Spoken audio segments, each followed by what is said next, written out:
Hey, this is Johnny, and we're doing this week's FlyBy on Yooka-Laylee. It's developed by Playtonic Games, and it's a spiritual successor to Banjo Kazooie, if you're all familiar with that. It came out around 20 years ago. 20 years ago? Yeah, around 20 years ago, pretty much. Man. We are old. We are freaking old. Anyway, but so it's just your standard fare platformer game, pretty much.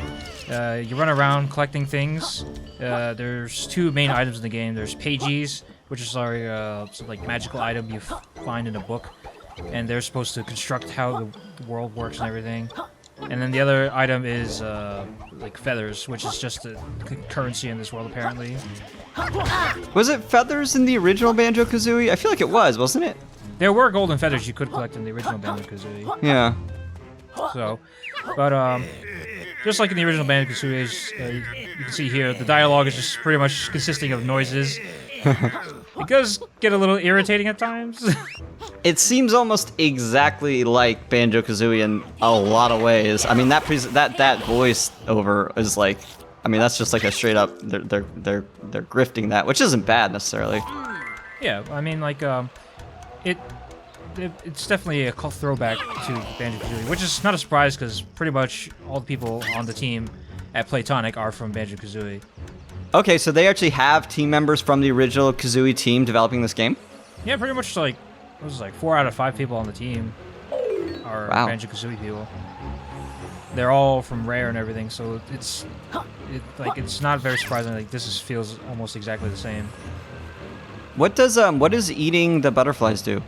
Oh, so yeah, the butterflies are the sort of your food items for health and things like that. So if I go get hurt, then I can use the butterflies to replenish my health. So let me like get zapped here real quick. Oh, I see. If I hit one of these guys and just eat the butterfly, my health comes back. Perfect. So something that's a little bit different than Banjo Kazooie is like you got the little power bar on the top left you see there. Mm-hmm. If I use up my things like my roll and stuff like that, I can only do it for a limited amount of time. There's certain buffs and stuff you can get to make it last longer. And one of the abilities I bought was this ability to eat stuff and take the properties of it. So like I can eat these cannonballs and become really heavy, and that way I don't get blown off the bridge here. Ah, okay. And then this is actually an area I've never been in before, so let's take a look at it and see what's in here. Okay. And does the power bars does that just replenish over time? Yeah, if you just stand there for a little bit, don't do anything, it'll just fill up by itself as long as you don't use more powers and stuff like that. Okay. So, as you can see, just like in the original Banjo Kazooie, it's a duo here with the chameleon and the bat. Yooka is the guy on the bottom, and Laylee is the bat riding on top of his head. Come. And Yuka's pretty chill dude. Laylee's a bit of a sassy bitch, but, you know. Like, if we find someone to talk to, you can see she's just like a complete dick to everyone. Okay, so they actually have their own dialogue? Yeah, so they actually like talk to people. I mean, it's just like noises and stuff, but you get the idea of it. So yeah. I've been here before. It looks like this is just a shortcut, which is nice. I'll just go back through and go to another world because I pretty much finished the other book. Let me find another book and I'll explain the mechanics to you for that. So are these pages that we're seeing on the loading screen? Those beautiful little... Okay. So those two things are the things you collect, and you might start to notice, just like in the original Banjo Kazooie, everything has like some sort of importance has cartoon eyes slapped onto it. Yeah, everything is sentient. Pretty much. It's a little disturbing, but you know, whatever. So I'll just amble across back this bridge here. Yeah, like if you look at these blower things on the wall, they got eyes on them. Oh, of course. They're angry blowers. Which I feel like is an inappropriate thing to say. And if you on the main pause menu here, they actually have characters just randomly pop up as well. Of course. Yeah, this is super Banjo. I actually love it. It's very charming. I mean, it harkens back to that older time. Yeah, it's definitely, you know, a unique thing that they had themselves. So these books are like if you ever played Super Mario 64, these books are kind of like those paintings you jump into, pretty much. Okay. This little thing here is a platform I can expand the world on. I think I have enough pages, so we'll do that right now.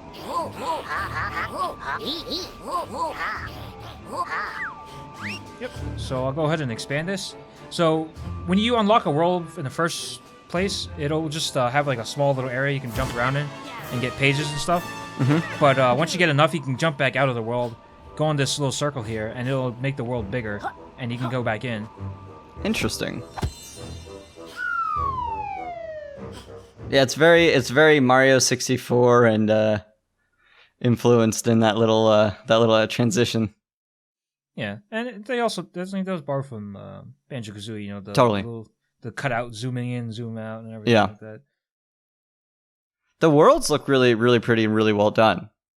Oh yeah, there's definitely like a lot of life to them. It's very vibrant.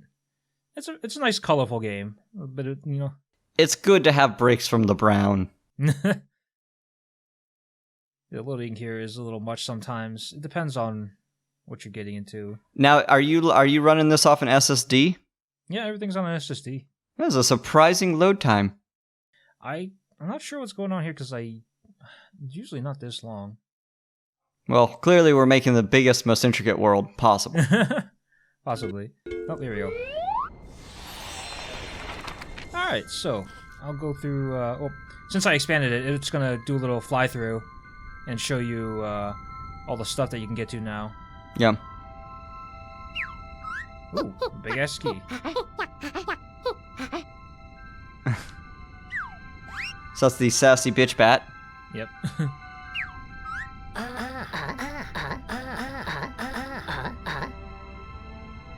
And they have lots of bad puns in here.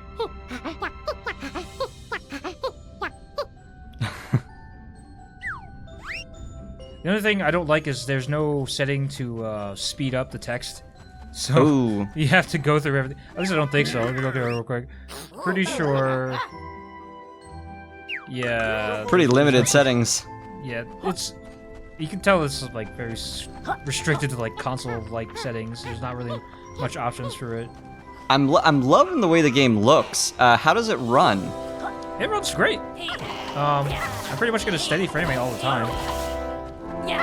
And that's a steady 60? Yeah, it seems like. That's great. Don't What is ever- that thing? Wait, what thing? Oh, this? What is that? This is a tonic vendor. So, what I could do is I can go to her, and she has a bunch of upgrades I can apply.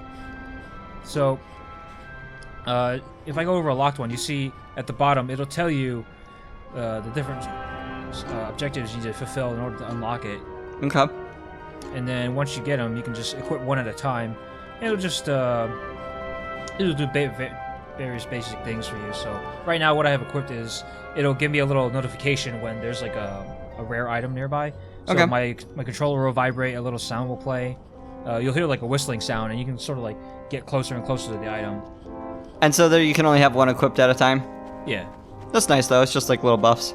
Yeah, little buffs. So here's like literal evil cartoon eyes. They take over objects in the world and come after you.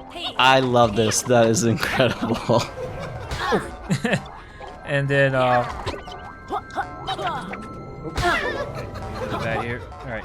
So once you knock them out, they actually get stunned a little bit, but you have to kill them again. And is this game, are there difficulty settings? Oh, no, it's just one difficulty setting. And is it hard or is it fairly casual? It's fairly casual. There's some parts where jumping puzzles and stuff are a little tedious, but nothing like Dark Souls-y. Yeah. Yeah, well, yeah. Like, if you see these little guys right here, these are just basic variations of the same ones you saw out in the main world. Yeah. And as you can see, they don't really do much. You're just gonna whack them. They're cannon fodder. Pretty much. They're health fodder, really. Yeah. So this was actually a section I was having trouble with earlier. The ice here is slippery, and you get damaged if you go in there without setting yourself on fire. So you have to eat fire, Oh, of course. and then you just head on in. And how long does that fire last? It lasts for like a minute or so, so you have to go and light these braziers by standing on them. And then you eat more fire. And then you just gotta make your way in here. I think there's a page in here I didn't get last time, so I'll get my way past these guys.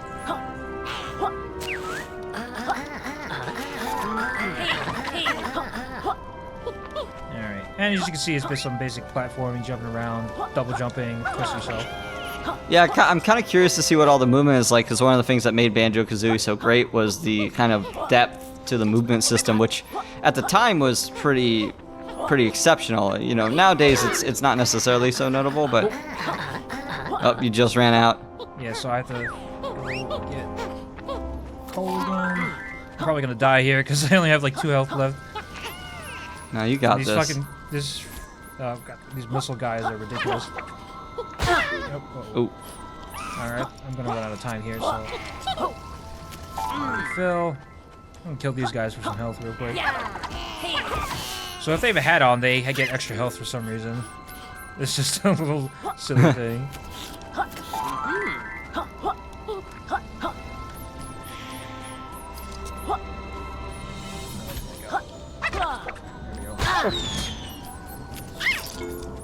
Alright. Well, I think I'm dead here. Oh no. Well, now we get to see what death is like. All you do is get you teleported back to the beginning, pretty much. Okay. So it's pretty forgiving. You don't really like lose anything. If there are things that you've collected up to that point, do you lose them or no? No, you still have them. Okay. So let's go take a look at the other parts of the world here. I'm gonna see if I can get to the expansion. Oh, actually, here you can meet the main game shopkeeper here. This is Trouser. He's a snake. Oh god. So what he does is he sells you different moves for feathers. Right now, I think I've pretty much cleaned them out. I have to expand it to different roles. So these are all the different ways you can move, attack, and things like that? Yep, pretty much. Do you want to walk through some of what those are? Kind of curious to see. Yeah, sure. Yeah, let me go back to his menu here. Just give myself a reminder of what I have so far. Alright, sonar shot, slurp shot. Okay, some of these I can't show off until there's like a specifics part. Yep. So, but here, let me go through the moveset real quick. Alright, so the first one you get was the rolling thing here. Mm-hmm. It's useful for going fast, and it's also, there's some ramps you can't walk up, you have to roll up them. Okay. Another one I got was this sonar beep. It stuns enemies, and sometimes in the world there's things you can activate using the sonar. Sure. Another thing you can do is a sonar blast, like this. Ooh. And what that'll do is break glass and stun enemies in an area of effect. That's cool. Another one is the flying one you've been seeing. Let me just do this. So Yeah. you can glide over short distances. Classic Banjo Kazooie. Pretty much, yeah. A ground-dwelling creature with a flying creature attached to their head. Yep. This is a lizard. I don't know if it was a lizard eater or something like that. There's a bunch of like berry bushes and stuff spread around the world. This one's a fire one. There's like an ice one and everything like that. And you just take their properties and spit it out your mouth like that. Mm-hmm. Also, for some things, this honey, with this beehive right here, I can eat that. Oh. There we go. So now I'm covered in honey, and I can just walk up this ramp without having to roll. Oh, I like that. So, I think there's actually something up here I didn't get yet. There's some feathers over there on the right, too. So, let's see if I can do it. And people have been kind of I'm not sure criticizing is necessarily the right term, but people have been definitely defining this game as a collectathon, which I mean, effectively is what Banjo Kazooie is. I mean, if you know what Banjo Kazooie was, like, it's kind of par for the course. Yeah, that's what it was. You collect things and then you unlock different parts of the world. Yeah, I don't necessarily see that as a bad thing. It's kind of what I would have gotten this game for. There's something kind of relaxing about having a well-refined movement system and a very creative, elaborate world to explore as you collect things. Yeah, it's pretty chill, and like especially with the music that they have, it's just like a nice little exploring game. It's a little bit like a Metroidvania almost with the abilities, because certain things you can't collect until you have the ability to solve the puzzle or, jump to that platform or things like that. Sure, they're gating you by what you've unlocked. Yeah, so you have to like go back and find anything you missed. What the heck All is that? So this is a scientist octopus lady, and she has this transformation beam. There's a different one in each world, and they transform you into different things. So if I go to this thing right here, she's gonna transform me into a snowplow. So I can appreciate to a certain extent how kind of just batshit insane some of this game seems to be. Like, oh yeah, the underwater astronaut lady octopus woman just turned you into a snowplow for Ray. Of course, everyone's seen the snowplow rays. So, and there's like, for all these transformations, there's unique controls to each one of them. So like, I can still jump to this form, but I'm still kind of limited. I got a little boost. I can boost into enemies now and kill them. So. Do you remain a snowplow indefinitely? You can remain a snowplow until you fall into water. Okay. So I think what you're supposed to do is get over here,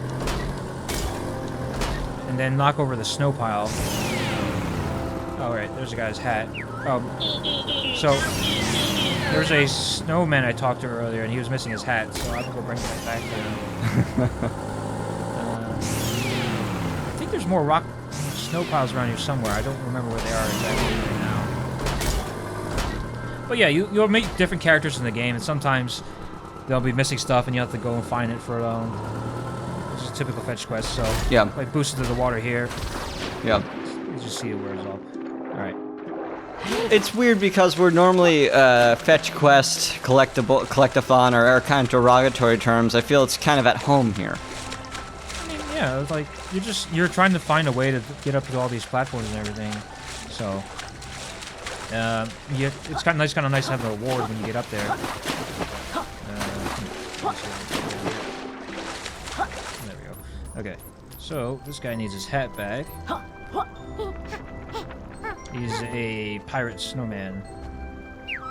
There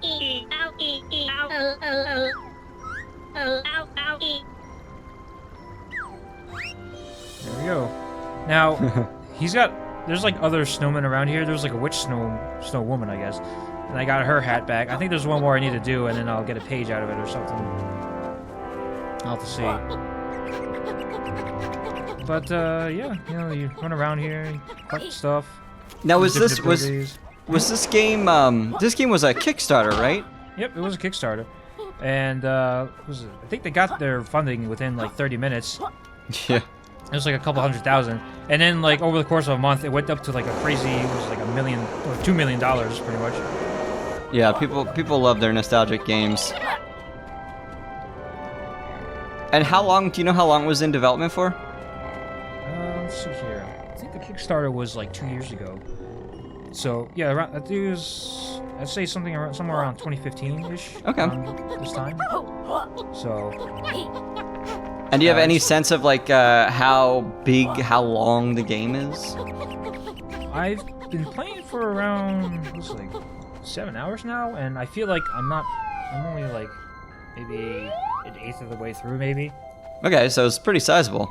Yeah, there's plenty of content to go around. And let me see here. Like I said, there's all the different worlds you can explore, all the enemies you can find, and different puzzles you can get. Like this is one of the puzzles that they were demonstrating before. Like these crystals here would light up in a certain pattern, and then you just walk over here and shoot your echo at them, and they would turn on. Oh, interesting. That unlocked the box over here. Okay, cool. Alright.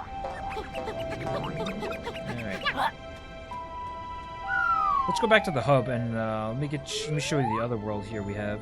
Cap. So you can return to the hub at any time, which makes it nice. You don't have to like travel back and forth trying to find the book and everything.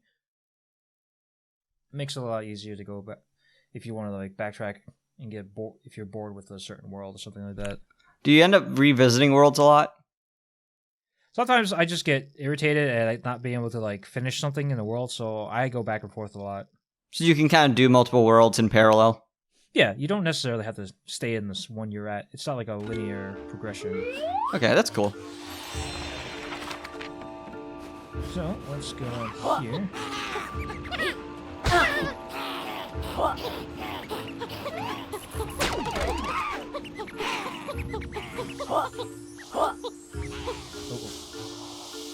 Oh, it's kind of difficult to tell sometimes, but some ramps you can't just roll up. There's a certain trial and error process to it. Mm-hmm. Now, if I stand here, I can hear a page. Oh, it's right there. I have no idea how to get to that right now, though. Sometimes you just have to poke around and see what you can get to. And this is locked right now, so that looks like another shortcut I have to go find. So are you in the hub right now, or are you in the in a world? So this is the hub. Okay, so there's pages even in the hub. Yeah, there's pages in the hub, so you can tool around in the hub if you want, just to find stuff. And then, so the guy just talking right now is the main villain of the game.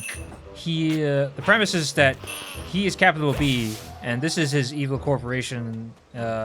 His plan is to steal all the books in the world so that he can control everything. Make everyone dumb? There's like a one book that he's looking for specifically that you're collecting the pages to right now. Okay. It controls the fabric of reality, apparently. Every good movie game has to have that.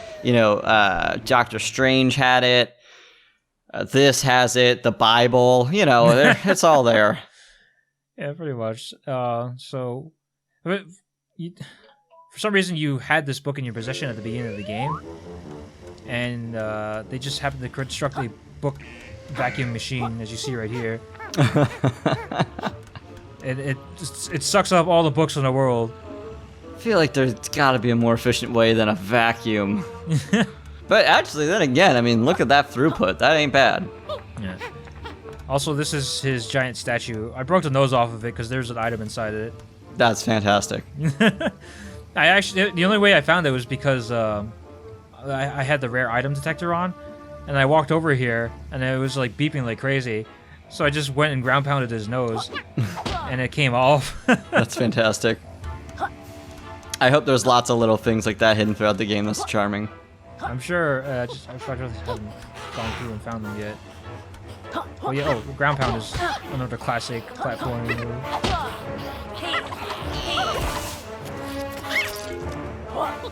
move. Here, let's go to the jungle world. This is the first one we run into.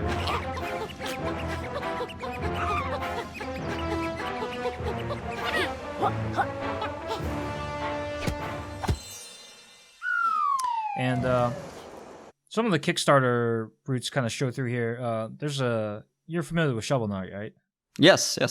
Okay, so he's in here, strangely enough. He's just like a side quest character. He's just standing there. He's like, "Hey, I need you to like find some stuff for me." Huh. Interesting. I mean, I guess, but they're not really tied to a or what studio is it, or is it just kind of a ad hoc studio they threw together? I forget the exact name of it. It's like 17 Eyes something studio, something like that. It's not a very like large one. Seems like. Yeah, they're probably able to get away with a lot more cheeky things because of it. Yeah. And like, there's certain Kickstarter levels, of course, where you can like voice your own character and everything like that. Mm-hmm. As long as you don't go on like a crazy rant of some sort and get yourself removed.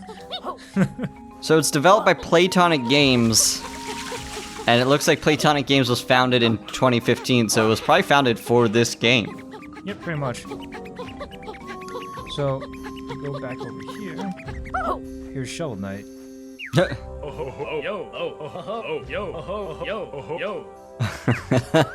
I love the voice. So yeah. Here's the jungle world. Anywhere you can look is pretty much where you can go. So like, there's that big ass tower there. I haven't quite climbed the whole thing yet. Yeah, it's really beautiful. I absolutely love the color palette. Yeah, it's very colorful and vibrant game. Oh, actually, there's a boss battle here I haven't done yet. Let me show you that real quick so you can see what that's kind of like. Yeah, sure. Be a nice little end cap. So I gotta do a jumping puzzle to get to him. Oh. You gotta show me the whole thing. There he is.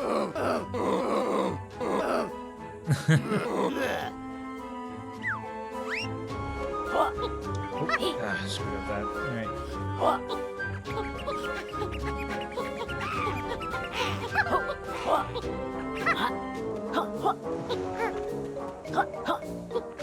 This boss was a little annoying to get to because you gotta go through all these hoops just to get to him, and then if you fall off the boss ramp, then you have to go through this all over again. Oh, so it's no. a little irritating. Oh jeez. Thankfully there's health along the way, so Yeah. I don't have to worry too much. Uh-oh. It's okay. Still a lot of butterflies. Those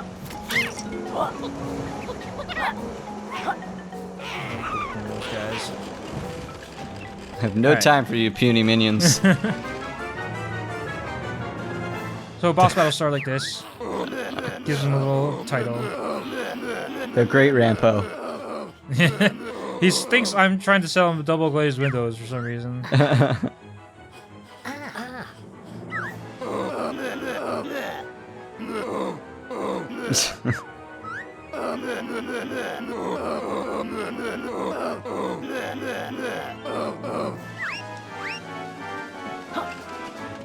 Alright, so obviously there's a big old ramp here. That means you have to use your rolling powers to get up to him.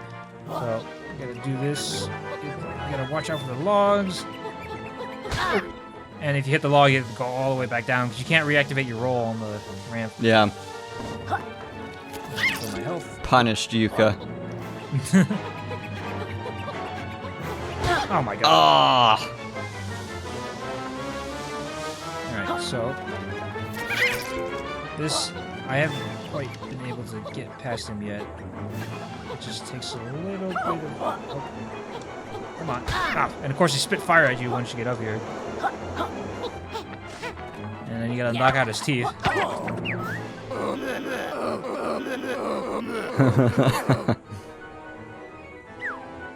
you gotta go through the whole thing again as he blows a gust at you and gets you. Yeah, of course.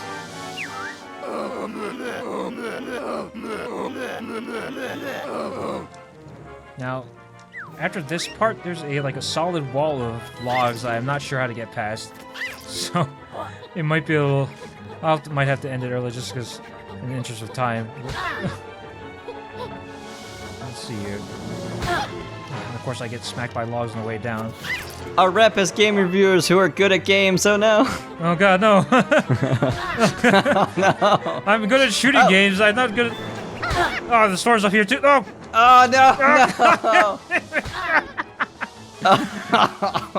Oh god. All right, look, I'm not that great at platformers. All right. Hey, you still kick all of our asses at anything that involves guns. Like, why can't you could just be packing, you know? Just shoot this guy in the face.